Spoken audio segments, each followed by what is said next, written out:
On that fateful night when Jesus was arrested by Roman soldiers, all his disciples scattered in fear. But in the middle of that chaos, there was one young man who did something very strange. A young man who wasn't even properly dressed, just wrapped in a linen cloth like a blanket, was grabbed by the soldiers. And what did he do? He threw off that linen cloth and ran away completely naked. The Bible records it like this: a young man, wearing nothing but a linen garment, was following Jesus. When they seized him, he fled naked, leaving his garment behind. Now, all the disciples ran away too, but this cowardly young man, who threw off his clothes and fled naked in such an embarrassing way, who in the world was he? Scholars believe this young man was none other than Mark himself, the very author of the Gospel of Mark. So why did Mark record his most shameful moment in the Bible? It was probably his way of repenting for the disgraceful days of his youth. That night, the linen cloth Mark was wearing is called sindu in Greek, an expensive fabric that only the wealthy upper class could afford.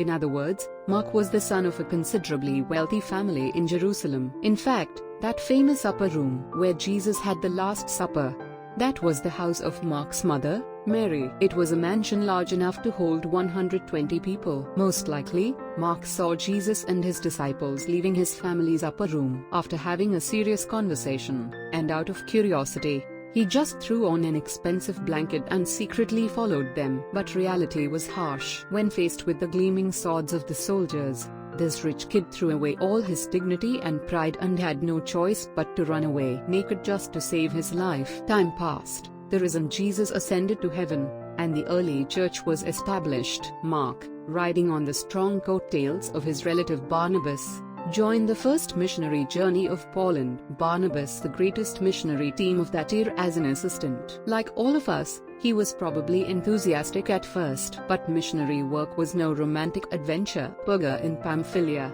where they arrived, required crossing rugged mountain ranges, and threats of disease and bandits lurked everywhere. For Mark, a silver spoon kid raised in the comfortable wealth of Jerusalem, this wild life must have been unbearable suffering. And then Mark made a huge mistake. He deserted the missionary team without permission and ran away back home to Jerusalem. The Bible simply says he returned, but for Paul, the leader of the mission, this was clear betrayal and abandonment of duty. The aftermath of this incident was bigger than you might think. When it was time to leave for the second missionary journey, Barnabas said, "Let's give Mark another chance," but Paul, firm as steel, flatly refused, saying, "We can't take back someone who ran away by himself," while everyone else was suffering. In the end, this issue caused an unprecedented crisis. The two giants of the early church, Paul and Barnabas, had such a sharp disagreement that they parted company. Mark didn't just run away, he became a troublemaker who caused the separation of two great apostles. To Paul,